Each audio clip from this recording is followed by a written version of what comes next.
Mike Galsworthy, if I can start with you, what is the actual purpose behind the foundation and launch of Business with Europe? Well, it pretty much does what it says on the tin. A lot of British businesses absolutely need to work with Europe. It's a changing environment all the time. And so we need more getting together and advocacy of how British businesses and European businesses, and also governmental funding and regulations and everything that supports that, can be moved to give British businesses the support they need. Well, Mike, this is nearly 10 years since the Brexit vote. Why now? What's going on? Why did you feel the need as the European movement to do this? Because the government is more open to it. I mean, for a long time in the country, you have had a growing number of people saying that Brexit isn't working out. It's not working out for our citizens. It's not working out for our businesses. It's not working out for our international diplomacy. But only now are you seeing the government starting to move with Europe and actually get things with Europe about youth mobility, about alignment, about things that free up business.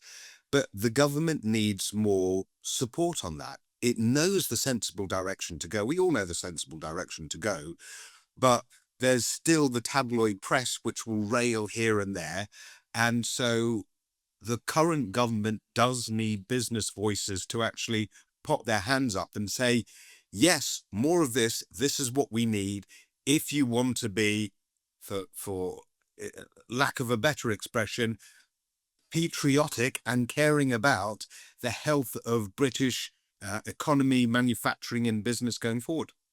Well, Mark Ormiston of Ormiston Wire, you heard Mike there saying that businesses need something like this. They need a realignment of relations with the EU. Would you agree with that? Oh, very much so. I mean, I'm afraid that Brexit caused our exports to halve to Europe. And we are slowly getting back right now, but there is a massive, cumbersome admin role we have to do now. It's so easy to deal with Europe, and it's not easy now. And I believe a large number of companies, small companies, do not deal with Europe anymore because their products are acquired, but they don't supply it because of the paperwork. So this is one of these things which comes first, the chicken, the egg. You've got to encourage British manufacturers to export. The government's trying to do that and knows it's important to us. But at the same time, we have restrictions on us by Europe because we're outside the game. So even just going into a sort of a trade organization would make it a lot easier. There's all other things about Brexit which we know stink. But from the business point of view, we have to follow through and make sure that we have a relationship with Europe. More people need to listen to people like Mark here, who are actually at the business end of what Brexit has done. There's still too much commentary in the tabloid press or from some politicians about arguing about GDP. We don't believe this GDP hit has really happened. We think it's attributable to COVID or other stuff. COVID, austerity, none of that brought in the paperwork that people have to deal with. Okay, that's the actual reality of it. And the dropping business connections with Europe and all of that. For those Brexit holdouts that are in denial and say, our growth is fine because it's doing better than Germany or whatever, they're not actually looking at the clear burden that British businesses are carrying that's solely attributable to Brexit and doesn't need to be there. And that, at the end of the day, is what we need to be arguing on. Look at all these barriers, look at them up close. It covers lots of industries. That's what we need to get down. Al Pinkerton, what's the political mood music out there? Because 2 years ago, none of this would have been entirely feasible. Labour's looking to enhance relations with Europe. What do you think, sitting as the Lib Dem spokesman on Europe, what do you think of this? So since being elected, I have detected a notable change inside the House of Commons. There has been a greater appetite from the Labour benches to talk more and more about Europe, which is a great thing. Just before Christmas, we did have a small success, but nonetheless a significant and perhaps quite symbolic success. I put forward a 10-minute rule bill, which is frankly a small diplomatic lever that MPs can get their hands on. And my proposition was a UK-EU customs union.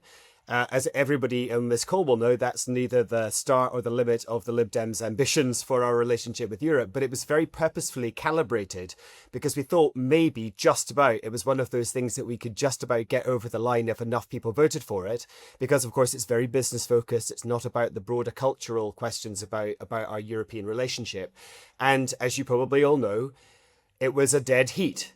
It was 100 votes for, 100 votes against, and the Speaker broke the tie and voted for it. Now, that was very purposefully done, Nick, to try and change the nature of the conversation in Parliament and in the country about our relationship with Europe.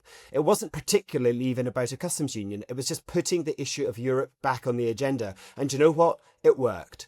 Mike, can you tell me what the mood music is coming out of the EU? Because all of this is very positive news for those who do want a closer relationship with the EU, but it's meaningless if the EU is just going to say, in the classic phrase of Charles de Gaulle all those years ago, no. Well, funny you should mention Charles de Gaulle, because France is again being quite de Gaullian in its approach with us. Whether that be with the defence fund and structures, or whether that be with the new manufacturing drive that is badged as Made in Europe. But it's only really France that is playing that hard to get role, and it's largely because look at where they are with the elections coming up. They have to play to the nationalist core. Macron is under threat from the right, and this is a common France go-to place. But like with de Gaulle, we've been here before, and we've got through these kind of barriers before, because the appetite for Britain coming back to Europe is large. I mean, as we were just talking about, Nick, before with Alexander Stubb, and being confident in coming out and saying, come on, Brexit was complete folly. It was cutting off your own limb for no reason. We need you guys back. Certainly across the board in the UK, we care about Ukraine hugely, and looking at initiatives to support Ukraine, and also cutting ourselves away from Donald Trump and his absolutely mad behavior. It is very clear that where Starmer had come in treading a middle path between the US and Europe, it is absolutely clear now that the US has put us in forced choice scenarios, and this government correctly has chosen our continent and the solidity of our continent. And our continent does appreciate that for sure. So I think now is the time for more love bombing back and forth with the continent. Stubb started it. We need to be doing it as well. And we need to roll in France into that too. Because in terms of manufacturing, the Anglo-French connection historically has produced lots of great successes, and we can sing that up all again. And in fact, it makes for quite an exciting narrative about what our future could be. Mark Ormiston, I mean, your company has got fantastic history going down through the ages in the UK.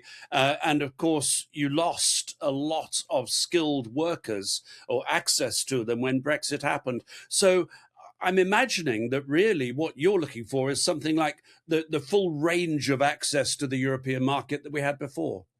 It must be, because we all benefited when the Polish plumbers came in. Everyone thought, well, these guys are marvellous, but they've all gone back now to Poland, and we have got this shortage of skilled labour. I mean, we do not have skilled labour anymore. Now, this is it. All the technical colleges were closed down, all the universities, etc. So we haven't got skilled people. We haven't got people who, I'm afraid to say, want to work. We've got a whole generation of young men who are unemployed, out of skill, not doing anything, and we're supporting them. So the old day, of course, was you got them involved in manufacturing, working in a factory, having a skill.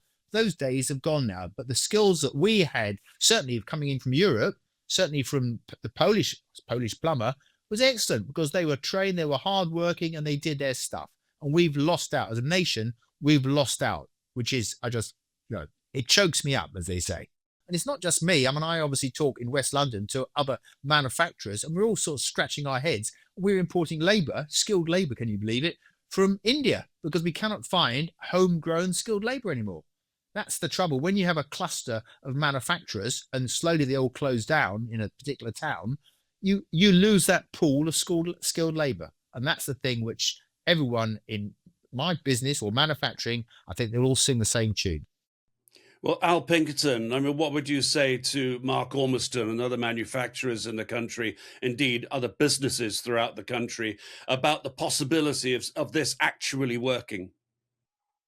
Well, I think we need this to work. We need the government to be bold and to be ambitious, and I am absolutely pushing them to be as bold and ambitious as they possibly can be. But look, we know from the British Chamber of Commerce in their most recent business sentiment study that more than 50% of businesses say that the current relationship with Europe is not working for them. That is a record high since Britain's withdrawal from the European Union. That sentiment is only growing because the frictions accrete over time. The economic damage compounds over time. Some businesses were able just to keep going to the next year in the hope that things might be better tomorrow than they were yesterday.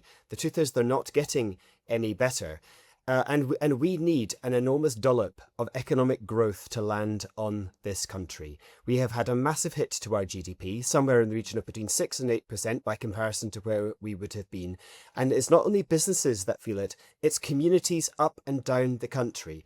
Every single household can feel the effect of us leaving the European Union. And the only way that we can make people feel better off is if businesses can again be more successful. So I will keep doing everything I can in Parliament and beyond to keep pushing this government to be as ambitious as they can possibly be. My only concern is that they're limited by the red lines that they set for themselves. But I need to encourage them to maximise our relationship that we can within those red lines. And to be honest, I would encourage them to go way further than that, because that's what we fundamentally need. Because there are great companies like Mark's in Isleworth. There are brilliant companies up and down the country who I hear from every single day who are encouraging me to push the government as hard as we can for the best possible relationship, because we need our businesses to start exporting again. Well, Mike, Business with Europe is obviously the flagship that's now available to help businesses express themselves. What do you want to say to businesses and how do they get involved? Get on board, follow us, sign up, come along to our events, because all of these topics need to be discussed. You might find it quite cathartic, actually. But more importantly, we at Business with Europe have the capacity to get these written up in reports, to take these to MPs and the government, because we work alongside the All-Party Parliamentary Group on Europe, which is run by European Movement UK, is the secretariat of it, the organisation that I chair. But also we have really good contacts with government. So we know that government want to hear more of these voices, want to hear more of these cases, pushing it. It gives them legitimacy to go further. And I mean, we can start with all the frameworks of reducing the barriers. And it's not about going back to where we were. Europe is moving forward, and it's now moving forward with booster rockets. It's actually investing heavily in the whole joined up manufacturing of Europe. And they're circling the wagons on it and pouring the money in. And we need to be on the inside of that rather than the outside. But looking forward, there's lots of conversations that do flow from this. And we need a crucible of where to have those conversations. And that's what Business for Europe is all about. And like I said, it's connected directly through to the politicians. So it's not just some airy-fairy talking shop. It's linked through to actually getting results.